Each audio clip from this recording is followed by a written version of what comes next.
choices than a person who is classified as white in all 9 areas of activity, wherever you are on the planet. It doesn't make any difference what shade of black you might be. Black, brown, red, yellow, beige, slang term, red bone, whatever. If the question is, are you white or not? That's it. You don't even have to go into the shades of color. Shades of color, just shades of color. White is non-color. That's why they call people of color colored people. People that have color. If you're white, white is not a color except when you're talking about paint. If you're talking about people, you're talking about a category of people who are supposed to be eligible to be white supremacists. That doesn't say, a lot of black people are white. If you look at their skin color, they're really white.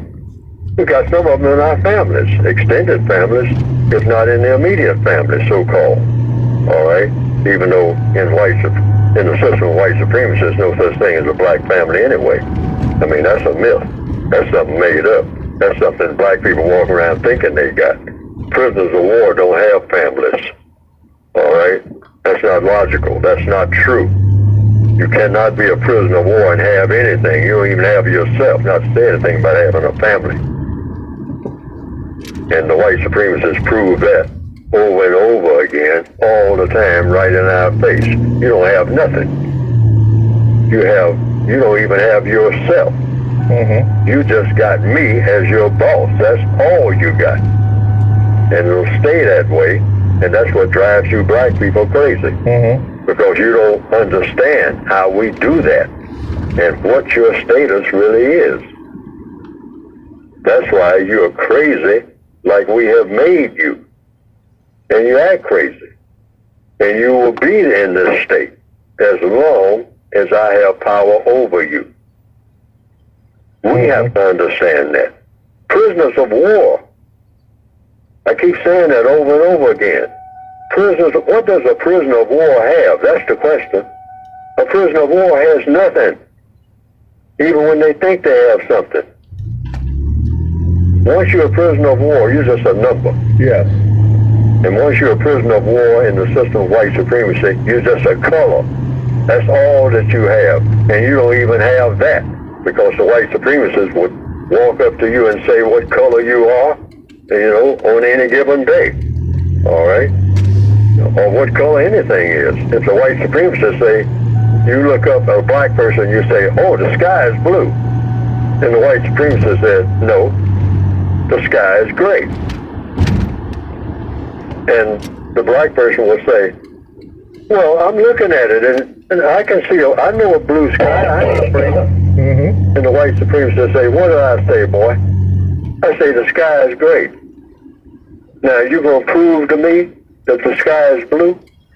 What are you going to use as proof? Well, I got sense. I can see it.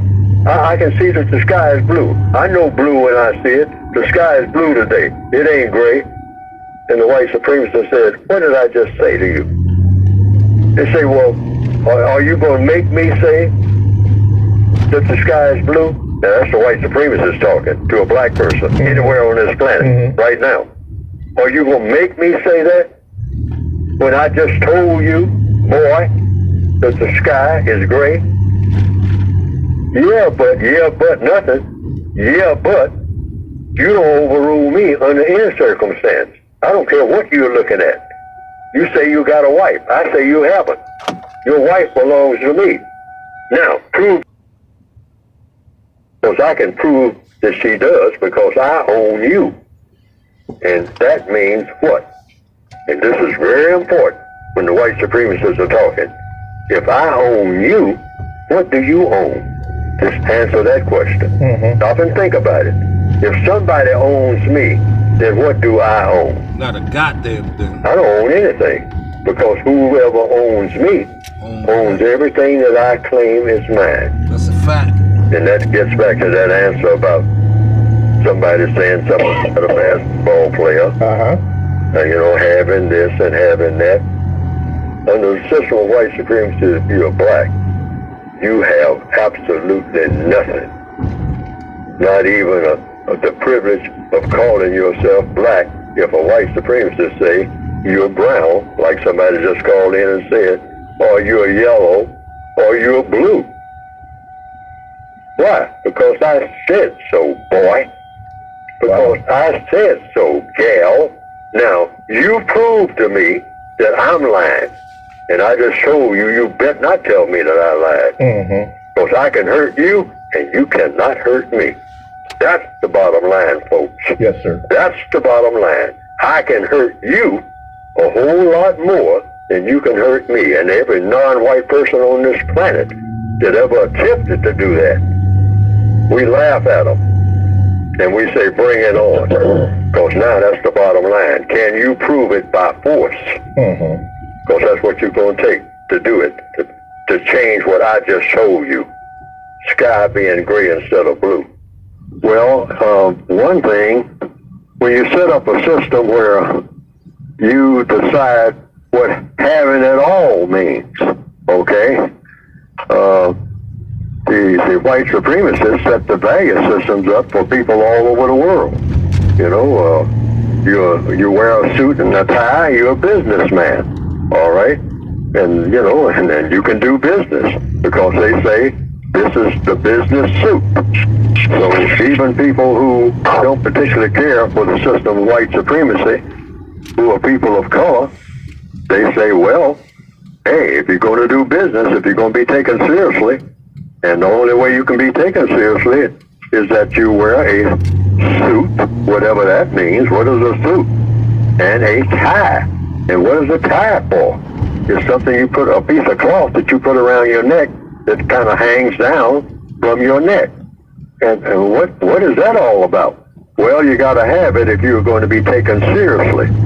Okay, according to whom? According to the white supremacists. I'm not sitting down and talking to you and you come in there, I mean, with your pants down and your shoes unlaced and your hair all over going in different directions and whatnot, and you're talking about you're a creature to be taken seriously. You're something to be shot because you look like an animal. Why? Because I say you look like an animal. That's why. All right? So it's the same way with what the value of a female is who wears dark skin. All right? What is that worth? That's not worth nothing to anybody. I mean, except to make some more animals to be used and mistreated. That's all that's good for. I mean, what she thinks or what her ambitions are or how she thinks she's supposed to look and all like that, who cares? Who is supposed to care? This is a throwaway creature. All it's good for is reproducing some more things for us as white supremacists to use for whatever we want to use for in the form of mistreatment. And when we get tired, in answer to the basic question of just being in charge, just being supreme, we get bored. So we just check out. We kill ourselves.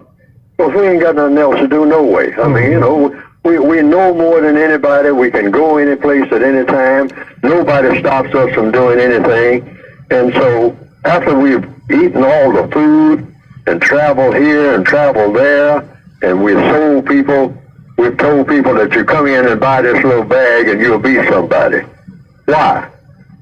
Why if I buy this bag I'll be somebody? Because I said so with your dumb self. You do what I say. What I say is valuable is valuable. And I got a little bag here with my name on it, and that's valuable. And you should work for 50 years to try to get one of these bags. And then you can take it down and show it to your other dumb black people, all right? And they'll kill you for it. And that's a part of my business too. And I'll put my name on the side of some shoes that I make, and I'll get you killed for that. Because that's what I train you all to worship whatever I give you and tell you that it's worth something, and you'll kill each other for it. And that's a part of my plan. But every now and then, I get tired of the whole thing. I mean, I do so much of it, I get sick of myself. So I just check out. So what? I mean, because, hey, because I can. I'm a master. So if I decide that I don't want to breathe no more, I just stop breathing. So what?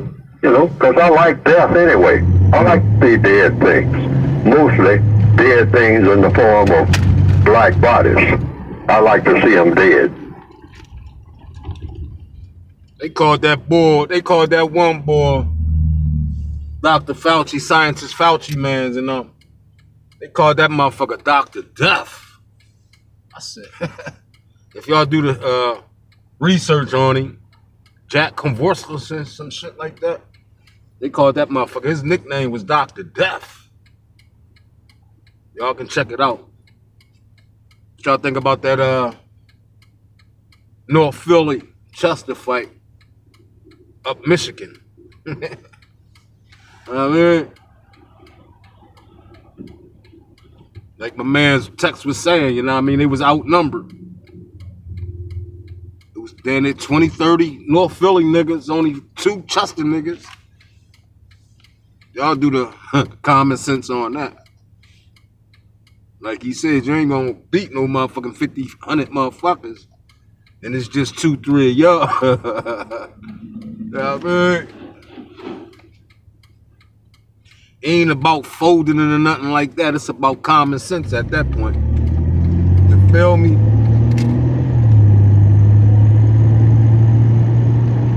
That's a fact.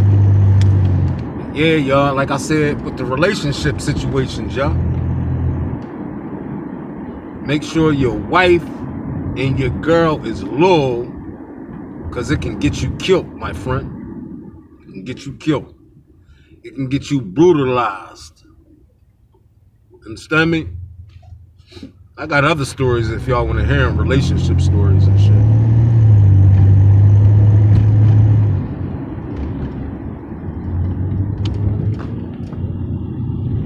About another time, in a whole nother relationship.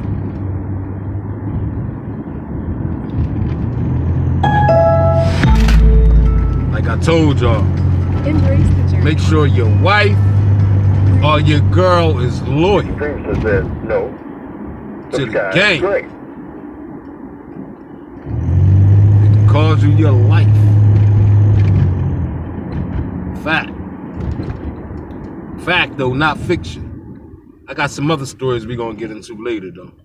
Them relationship stories. In my mind, the picture of Beyonce with her legs wide open at the Super is that we have an What's up, guys? Dimitri Vegas here. My brand new track, 2 Times, together with Steve Aoki, is available now on TikTok, and I can't wait. We have a Tulsa, Oklahoma. The black men are destroyed. Form of black bodies. I like to see them dead. Boy. And that's a part of my business too. And I'll put my name on the side of some shoes that I make, and I'll get you killed for that. Because that's what I train you all to do, to worship whatever I give you and tell you that it's worth something, and you'll kill each other for it. And that's a part of my plan. Mm-hmm. But every now and then, I get tired of the whole thing. I mean, I do so much of it, I get sick of myself. So I just check out. So what? I mean, because, hey, because I can. I'm a master. So if I decide that I don't want to breathe no more, I just stop breathing. So what? Because I like death anyway. I like to see dead things. Mostly dead things in the form of black bodies. I like to see them dead.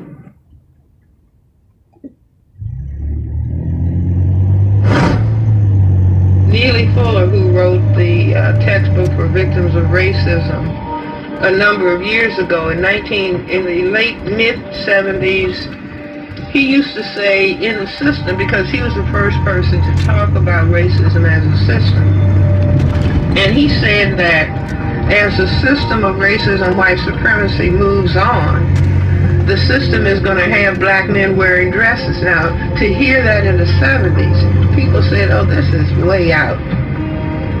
And here we are. Men and women. You see, there's some black pediatricians who are saying Sports we are players. developing epidemic levels of the effeminization of young black males. Hold on, So I y'all. say the pan.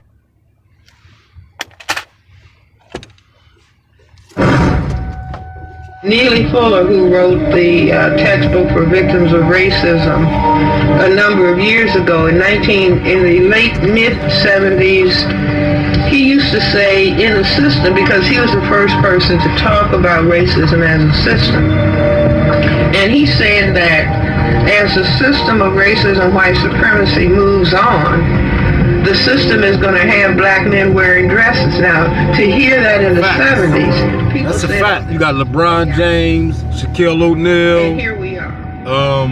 Vin Rames, Wesley Snipes, We are developing all the motherfucking Hollywood actors, y'all, and sports young black males. players. I say the pants sagging down is just subconscious invitation for homosexuality.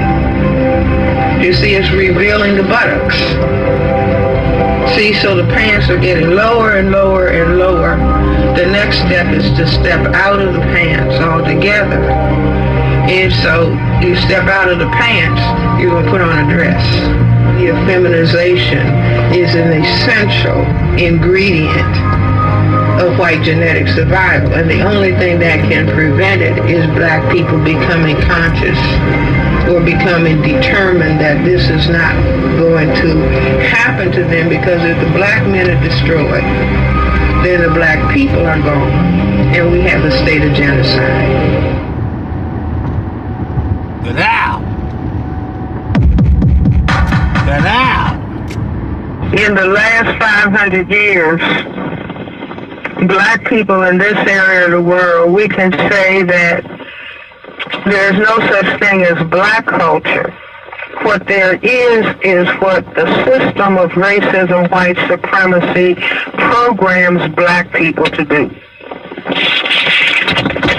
You see, in other words, if the system of racism, white supremacy says, you are not going to be scientists, you are not going to be highly functioning doctors and lawyers and teachers, you are not going to have stable family life,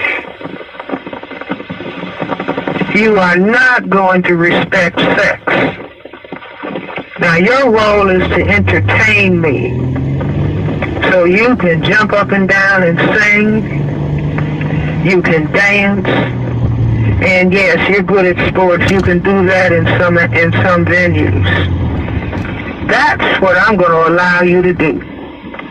I'm not going to allow you to have stable communities, because if you have a Tulsa, Oklahoma, I'm going to burn that down.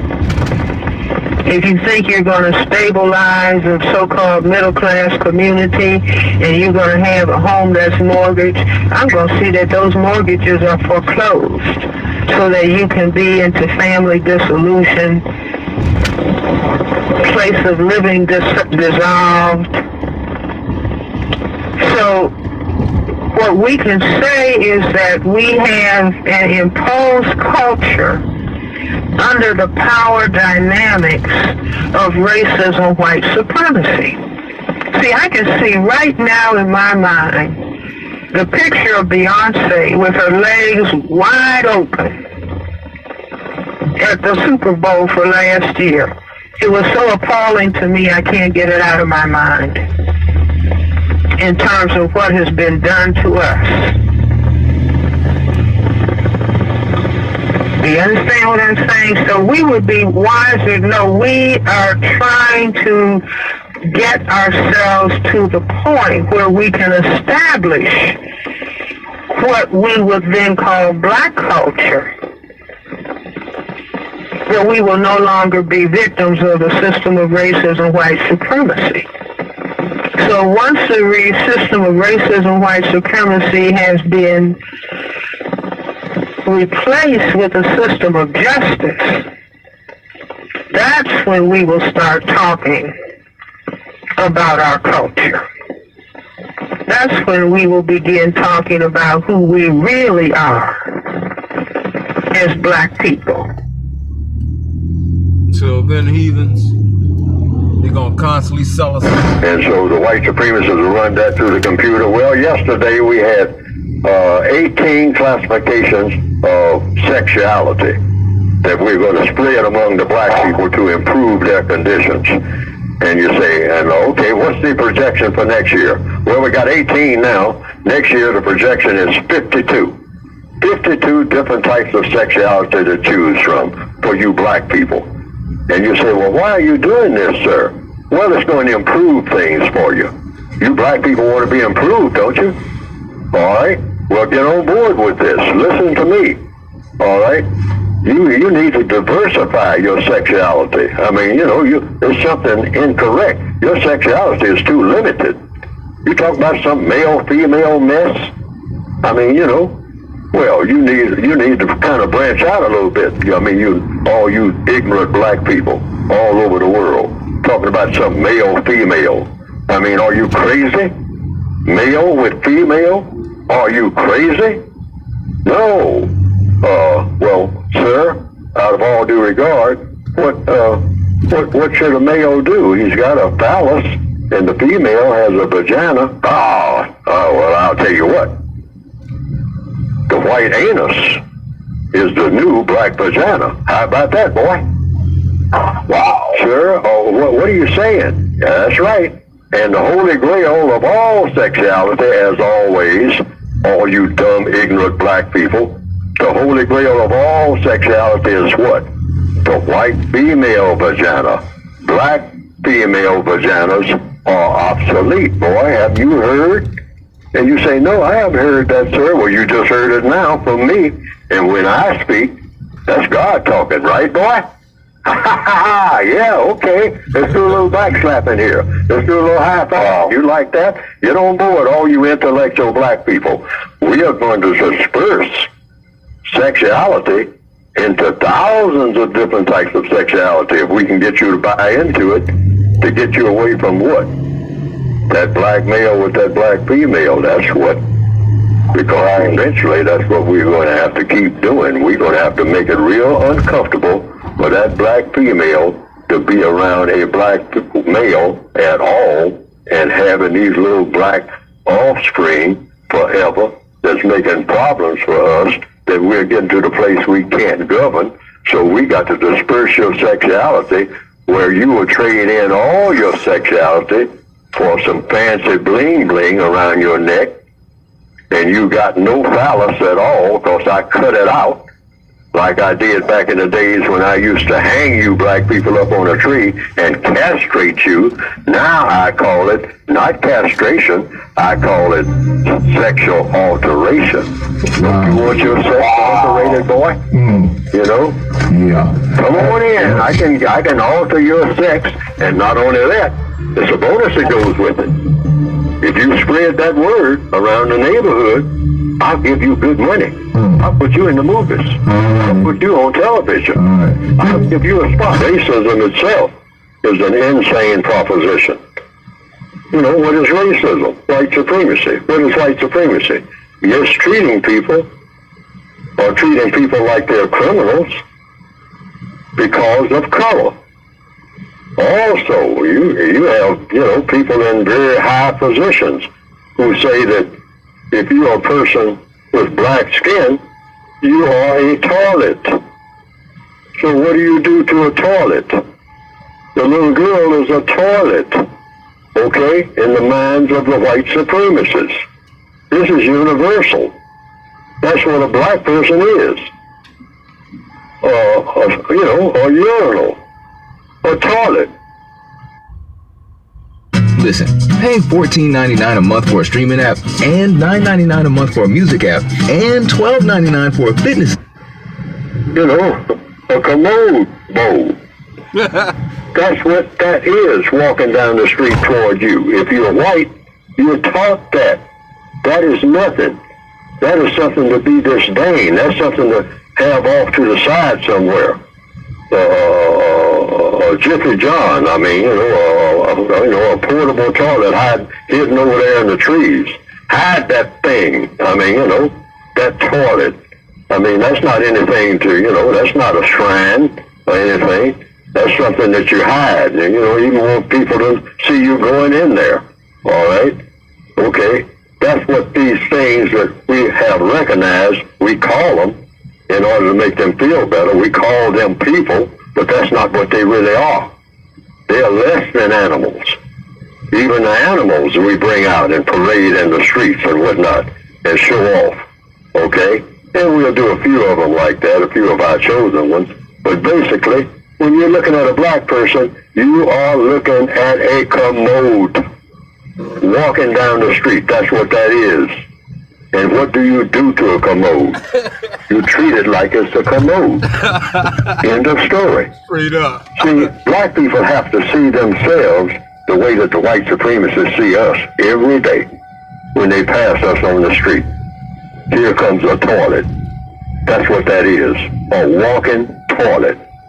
And if I have to relieve myself, that's the thing that I'm going to do it in. Wow. Whew. In those situations,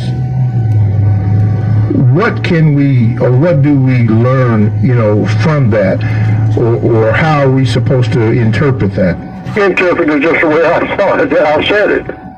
See, when I walk down the street, I think that that's what they're thinking. Okay? But does that make it true? Exactly what they're thinking. Okay. If they're a white supremacist, I shouldn't even be in existence. I'm just something that you tolerate in existence. I shouldn't even exist. I shouldn't be walking down the street taking up the sidewalk. That's why sometimes they almost walk right into you. I mean, move. My goodness.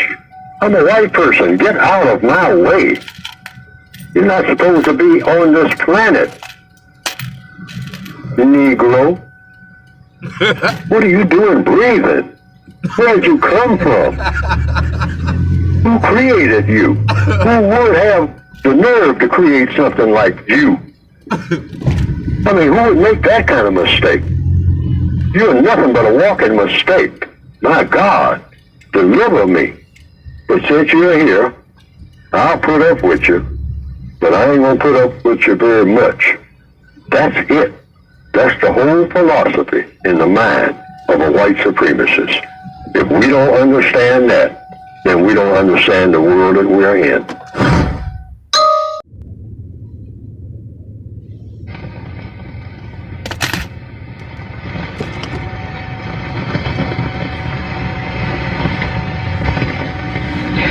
Good evening. What you're about to witness is an unrehearsed, uncensored interview on the issue of birth control.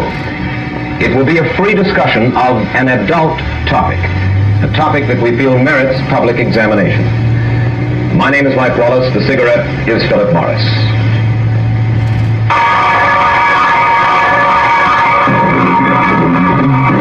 New Philip Morris, probably the best natural smoke you ever bit. That accounts for the genuine mildness. That's who turned our elders on to smoking, y'all. Smoking them cigarettes. No fooling, no artificial mildness, because you see there's nothing between you and the tobacco itself. And fact 3 is, of course, this box.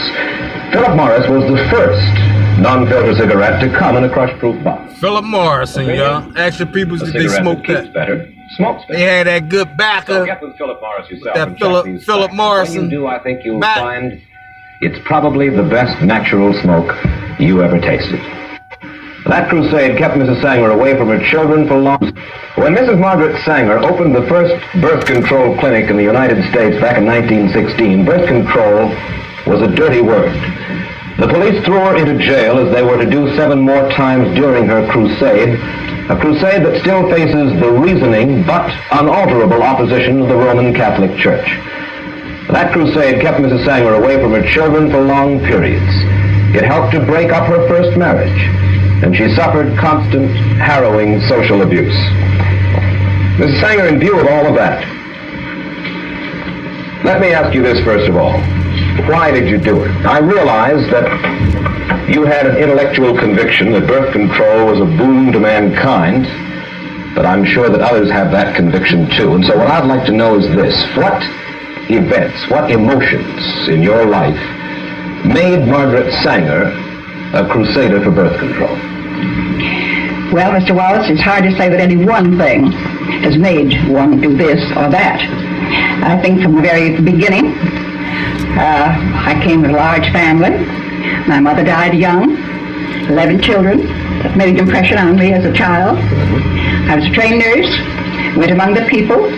I saw women who asked to have some means whereby they wouldn't have to have another pregnancy too early after the last child, the last abortion, which many of them had.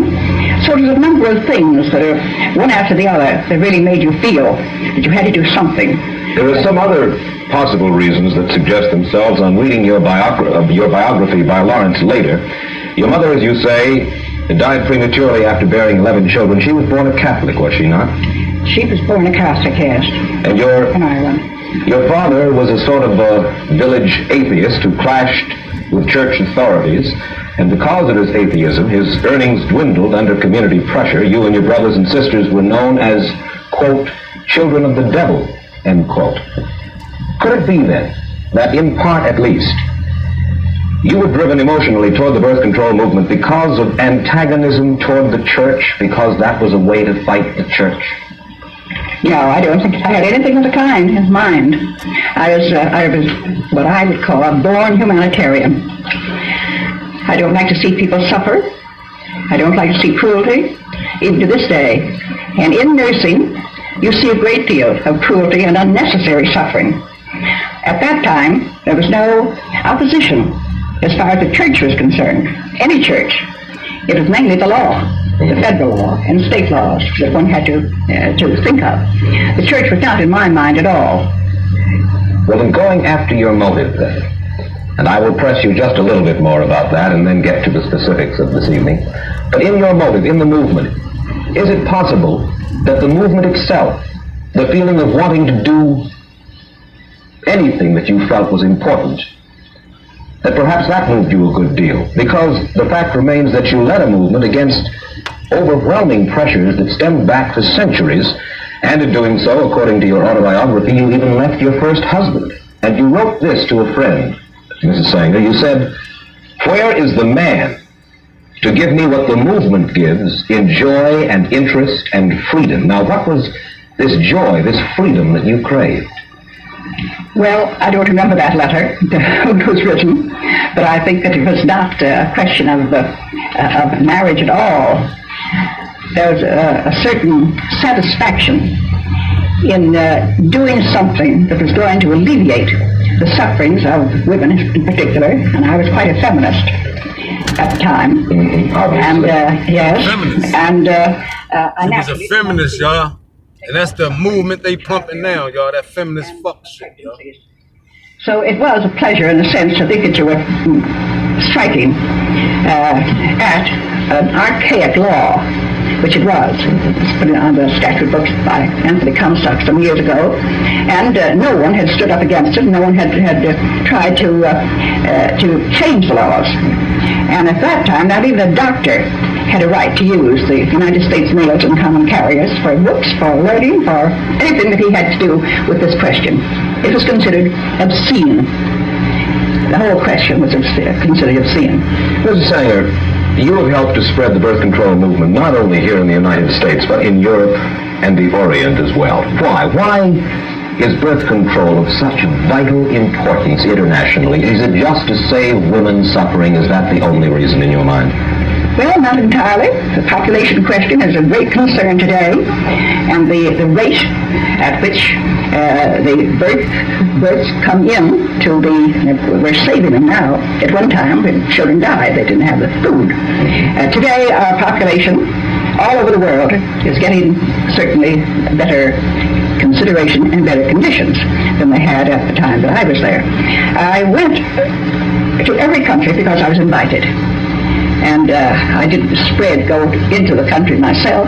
I was invited to go to Japan and to speak there, have 8 lectures on the question of birth control and peace. Well, do you believe that birth control is essential if we want to keep millions of people across the world from starving? Is that your thesis? Say it again. do you feel that birth control is essential to keep millions of people across the world from starving? Well, I think the birth control was to keep the population more or less static until you pick up your resources. Certainly you'll prevent their starving. Well, what's more important, birth control or picking up the resources? Well, picking up the resources, there's just a limit to that, too. There's just so much. Take Japan. And she cannot feed. They've had the best experts come there, when MacArthur was there. The best experts have said they have 20 million more people than they can feed. She's got to be fed outside, and in some way, she's got to have that kind of help if she's going to keep from fighting. But certainly around the world there is potential agricultural land that is not being properly used now. Just this past year, on May 21st, the New York Times summarized an important study of the world's food resources made by Professor James Bonner of the California Institute of Technology. Professor Bonner says the world is not using 1 billion acres of potential agricultural land, and he adds that if this land were used and present agricultural land were improved, the entire world could be fed adequately, even if the population increased by 1/3 in the next 50 years. Oh, Mr. Wells, you hear so many fantastic things of what can happen, what may happen. This and that, I've heard it for the last 30 years anyway, to what could be done, but it's never done. And the thing is, what is it now? What have we got today? A very distinguished woman spoke to me about Arizona, and she said, I wish you wouldn't talk about population. She said, all right, the population of the United States can be put in one state. And I said, what state? She said, Arizona. I said, did you ever hear of caliche? She didn't know that I was talking about a delicatessen or what. I said, well, caliche is harder than any rock, and it is about 3 inches below the ground, where it looks beautiful. It looks as if you could have food, it looks as if you could have corn or wheat or cotton, but as a matter of fact, you have to dynamite caliche out of the ground in order to have a little shrub, have a little grass or a few flowers. So there are many problems that when it comes to that. And the demographers, I never heard of anyone that would agree with that we could have another in the world. Another third. Well, you say that originally the opposition was in all law, and you have to fight against that. Today your opposition stems mainly from where? From what source? Well, I think that the opposition is mainly from the hierarchy of the Roman Catholic Church. Of the Church. Well, now hierarchy. Of the hierarchy of the Church. You feel that the parishioners themselves, the lay people in the Church, are not against birth control? I feel they come to all of our clinics just the same as the non-Catholics do. Exactly the same. Well, let's look at the official Catholic position. Opposition to birth control. I read now from a church publication called The Question Box. In forbidding birth control, it says the following. It says, the immediate purpose and primary end of marriage is the begetting of children. When the marital relation is so used as to render the fulfillment of its purposes impossible, that is by birth control, it is used unethically and unnaturally. Now, what's wrong with that position? Well, it's very wrong. It's not normal. It's not, it has a wrong attitude toward marriage, toward love, toward the relationships between men and women. Well, the natural law, they say, is that first of all, the primary function of sex in marriage is to beget children. Do you disagree with that? I disagree with it 100%. Your feeling is what then? My feeling is love and the attraction between men and women. In many cases, the very finest relationship has nothing to do with bearing a child. It's secondary. Many, many times we know that. You see your birth rate, you talk to people who have very happy marriages and they're not having babies every year. Yes, I think that's a celibate attitude. Surely. A celibate attitude, but you agree that Catholicism, according to the tenets of Catholicism, they rule that birth control violates not only the Church's position, it isn't the Church's position, but they say that it violates a natural law, as I have just explained. Therefore, birth control is a sin, no matter who practices it. Now, the violation of the natural law, according you certainly can take no issue with the natural law as the hierarchy of the Catholic Church regards it. Well, I certainly do take issue with it. And I think it's untrue, and I think it's unnatural. Well, let me ask Everything you... bears it out that it's an unnatural attitude to take. And how do they know? I mean, after all, they're celibates. They don't know love. They don't know marriage. They know nothing about bringing up children or any of the marriage problems of life. And yet they speak to people as if they were God. Let me ask you this question. Suppose a healthy, a well-to-do couple decide for some reason never to have children, use birth control all their lives. Would you say that your methods are being misused, Mrs. Sanger?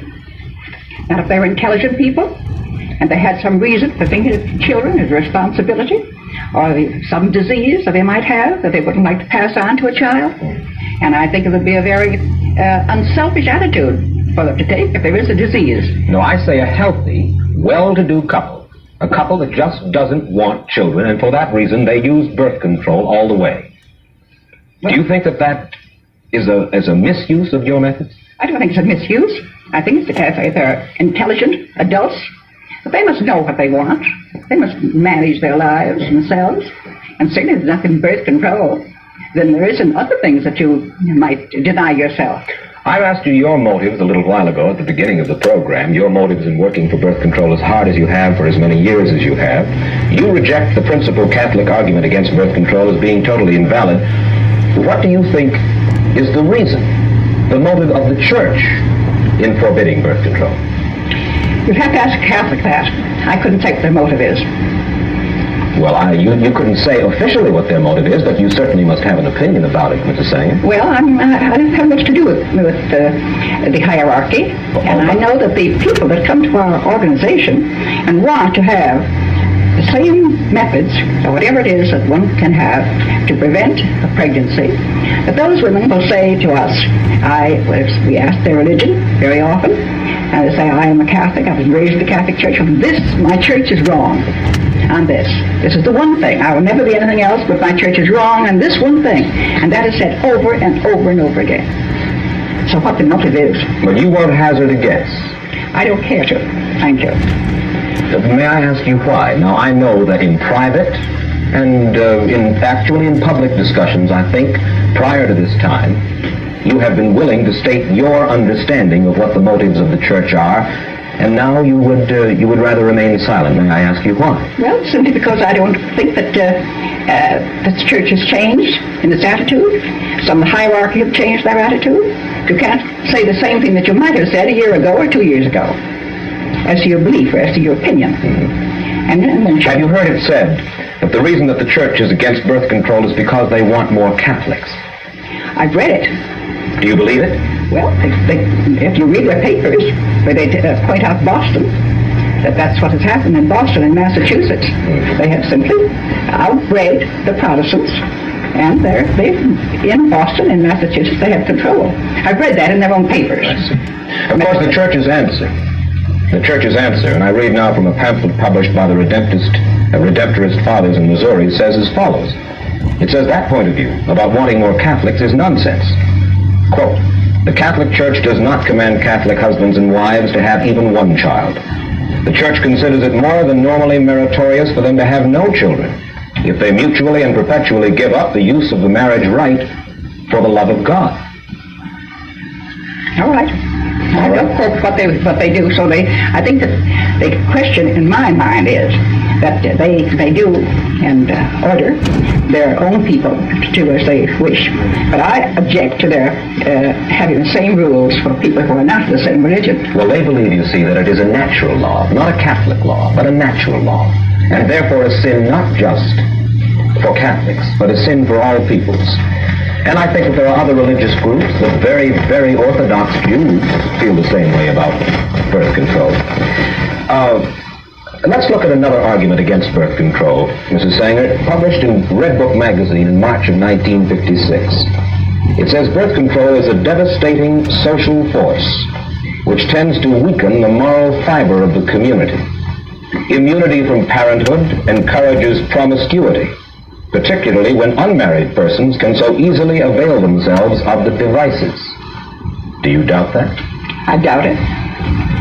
You do? Certainly. Then let me read from a news story in the Philadelphia Daily News on June 10th, 1942. The story quotes you as urging the Women's Army Auxiliary Corps to give its members, quote, preventive measures against pregnancy, end quote. And you add, quote, abortion and illegitimacy are bound to result if the government doesn't recognize human nature. End quote. Legitimate children. Where was this taken from? Philadelphia Daily News, June 10, 1942, direct quote from Margaret Sanger. I doubt it. I don't believe I ever made such a remark. Well, in the same vein, in your autobiography, which you cannot disavow, you wrote the following about sexologist Havelock Ellis. You said he's been able to clarify the question of sex and free it from the smudginess connected with it from the beginning of Christianity. Now, what do you mean by the smudginess connected with sex, and why do you blame it on Christianity? Well, there's many reasons, of course, to say that we have more records of it from the dawn of Christianity. And I think I was speaking of Havelock Ellis as having clarified the question of homosexuals, making the thing not exactly a perverted thing, but a thing that a person is born with, different kinds of eyes, different kinds of structure, and so forth. But he didn't make all homosexuals perverts. I felt that he helped clarify that to the medical profession and to the scientists of the world, as perhaps one of the first ones to do that. That's one of the things that I meant in that. Ms. Sanger, do you disagree that Catholics, or do you feel that Catholics should not have a right to have a say when a city administration contemplates spending their tax dollars on birth control or the dissemination of birth control information, something that Catholics believe is sinful? If they have a right to say what they... Do you feel that they don't have a right to have a say when a city administration contemplates spending their tax dollars on birth control? For instance, here in New York, Catholics comprise about 45% of our population. They're the largest single group. Well, don't you think they should have the democratic right to lobby against having their money spent, their tax money spent, for something that they consider evil? I suppose they have a right. They certainly do it. But so have the others. They're only 45% of the population. That is not the majority. But they have a right to get up and... Certainly. I'd have no objection to having them say that, but I think we should have the same right. I say we, I mean non-Catholics. Well, of course, this is a little bit at variance with something that you told our reporter earlier this week. You said earlier this week, it's not only wrong, it should be made illegal for any religious group to prohibit dissemination of birth control, even among its own members. In other words, you would like to see the government legislate religious beliefs in a certain sense. Yes, where these strange things come to, that I said them, is what I should like to know when. Well, now, you know that my reporter spent a good deal of time with you. He's very accurate young man. Yes. And this is a specific quote. Well, I don't think I said it quite that way. What are your religious beliefs, Mrs. Sanger? Do you believe in a God in the sense of a divine being who rewards or punishes people after death? Well, I have a different attitude about the divine. I feel that we have divinity within us, and the more we express the good part of our lives, the more the divine within us expresses itself. I suppose I would call myself Episcopalian by religion. And there's many other. If you travel around the world, you get quite a bit of the feeling of all religions have so much alike in the divine part of our own being. And I suppose you just couldn't put that in a book, or you couldn't put it into a phrase or a sentence. Do you believe in sin? When I say believe, I don't mean believe in committing sin. Do you believe there is such a thing as sin? Well, I think the greatest sin in the world is bringing children into the world that have disease from their parents, that have no chance in the world to be a human being, practically. Delinquents, prisoners, all sorts of things just marked when they're born. That, to me, is the greatest sin that people can commit. But sin in the ordinary sense that we regard it, do you believe or do you not believe? Well, what would they be? Do you believe that infidelity is a sin? Well, I'm not going to specify what I think is sin. I've stated what I think is the worst sin. Yes, but then you asked me to say what, and I said what, and you refused to answer me? Yes, I don't know about infidelity. It has so many personalities to it, and what a person's own belief is. I couldn't generalize on any of those things as being sin. Murder is a sin. Well, that's naturally a thing. Murder is a sin or not. It's a terrible act. In just a moment, Mrs. Sanger, I'd like to ask you about another social problem here in the United States, divorce. Nearly 400,000 couples get divorced in this country each year. And I'd like to get your views on the cause and possible prevention of this problem. We'll get Mrs. Sanger's answer to that question in just 60 seconds. Sanger. One look at this cabin cruiser, and you know it's new. Sanger. One puff of this cigarette, and you know it's new. Wicked evil people, y'all. That a lot of people follow, y'all. Who follow Planned Parenthood, ladies and gentlemen. And that's why smoking. See what I'm saying? Once you start opening up the Pandora box, you be like, damn. Everything that was taught to us was a goddamn lie. And the box, here's something else smokers like. It's practical, crush-proof. They can show us everything else. They can show us everything else from the past and history. Where the slave ships at, goddammit? Where they dock at? Where the slave ships at? You know what I mean? Where the Mayflowers and all them shits at, yo? Shouldn't they be like, they would have had them in like museums and shit? You understand me? And a lot of people said they destroyed the evidence. That's like you committing a crime and you destroy the evidence. I ain't buying that, because if that was history, goddammit, them boats would be in fucking museums for people to study. Understand me? That's one. Two, everything that was taught to us was a goddamn lie, ladies and gentlemen. Where the slave ships at, yeah? When the woman or the man come and complain of their marriage on the skids, we invite them to come and have special talks with some of our psychiatrists or others who are making a study of that all over the country, where we have about 500 clinics.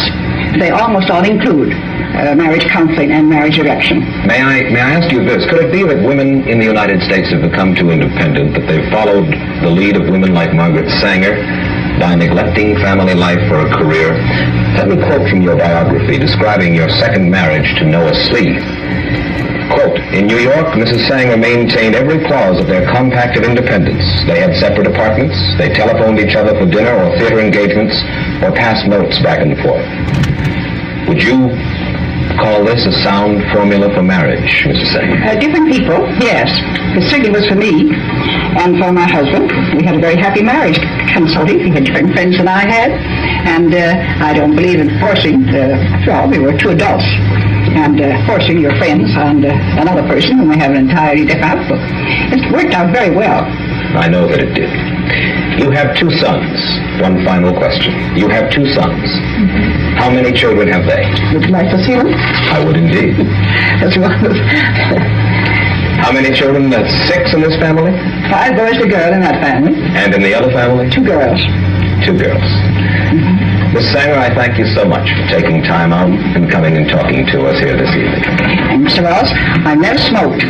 I'm going to begin to take up smoking and use Philip Morris as the cigarette for me to take. Well, I thank you very much, Mrs. Sanger. Indeed. In the eyes of some, Margaret Sanger has been a heroine. In the eyes of others, she's been a destructive force. The purpose of this interview has been not, of course, to try to resolve this issue, but to open it to a little sensible discussion. This was done with the feeling that all of us, regardless of our beliefs, can do nothing but profit from a free exchange of ideas. I'll bring you a rundown on next week's interview in just 60 seconds or so. You understand me, peoples? You understand me? Margaret Sanger was what? Wicked. But, you know, a lot of people follow her agenda to this day. A whole lot of people follow her agenda. Was in the streets marching and protesting behind her agenda. Feminist shit. She said it. She, you know what I mean? Created that feminist shit. Got these niggas following that shit. A lot of these females.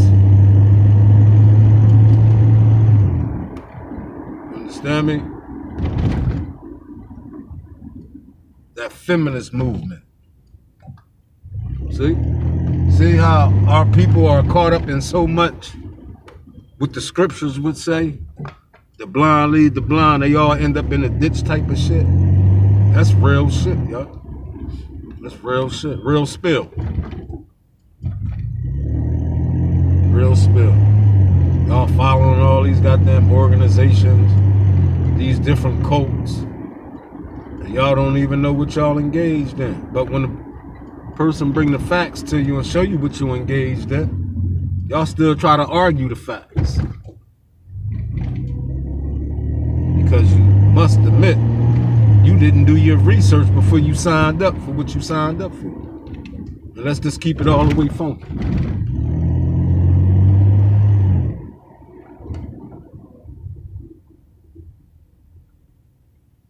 That y'all did not sign up. Y'all did not do no research on what y'all signed up for. And that's a 100% fact, not fiction. Yeah. That's why the African American community will never come together. Ladies and gentlemen, will never, ever, ever, ever, ever come together. Because you got a lot of devil followers out here. And they don't even know they caught up in that foolishness. But when you bring the facts and try to wake them up, they'd rather stay asleep than say, oh, you don't know what you're talking about. Understand me, peoples? Sad, right? All these organizations, and not only that, all these organizations were started from Europeans and shit that y'all follow. Y'all quick to throw the Europeans and white folks all up under the bus, but y'all follow their cults and organizations though. Takes oath to that shit. Y'all bow down to that shit.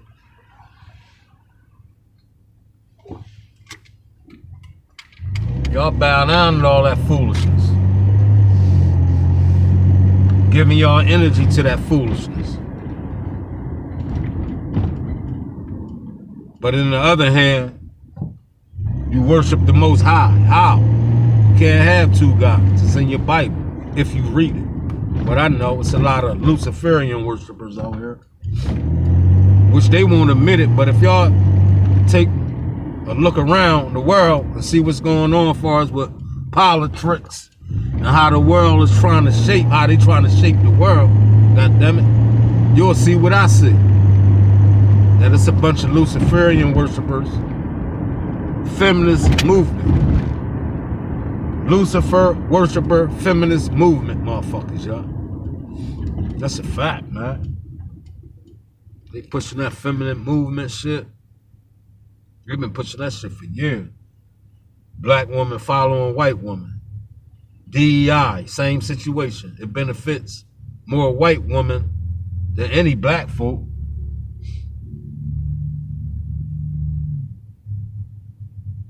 You understand what I'm saying, peoples?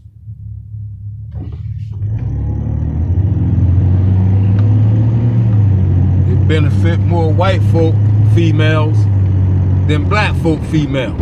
But they don't know that, you know what I mean? Because like I said, y'all, them black, not all my sisters out there, but most of them black house niggas, females, they follow white women movements. You understand me? And the white woman came with the same movement, telling them that you don't need no man in the house. You know what I mean? Told them, you don't need no man in the house, but you got kids behind you. The feminist movement was on a rise and no one was held accountable. But they overlooking it, right? And then they move right on to the LGBTQ community. I put these videos up hoping some of y'all got some brains left in your skull where you can do the research and say, hold on, we've been bamboozled around this motherfucker. We've been led astray like a motherfucker around here. You know what I mean? Everything that was taught to us was a lie. Damn. Once you start going down that rabbit hole, once you start going down that rabbit hole, you're going to say, dang. We were lied to, ladies and gentlemen. We were lied to like a motherfucker. On everyday life, god damn it, you gotta put that shit together. You can't let nobody put it together for you, because as you can see, everything that was taught to us was a motherfucking lie, y'all. It was a hoax. I mean, they even go back to where the fucking slave ships at, y'all. They got everything else in history. We can go back and research, and got museums and things of that nature. Where the goddamn slave ships at then? That'd be a big attraction if we still had them slave ships. You know what I mean? I'm starting to think, y'all, everything that was taught to us was a goddamn lie.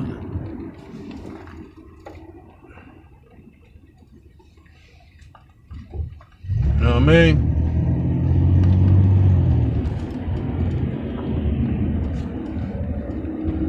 Where that cyber truck at? Where the Cybe side at, man?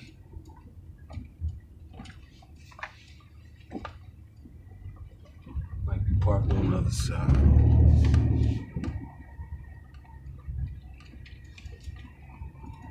Might be parked on this side.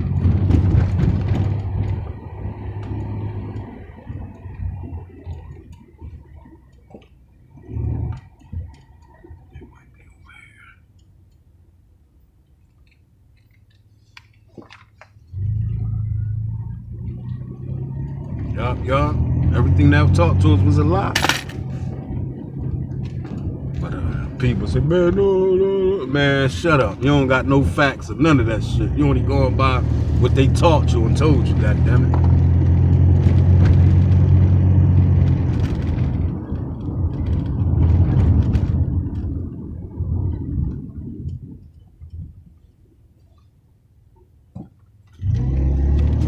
That's a fact.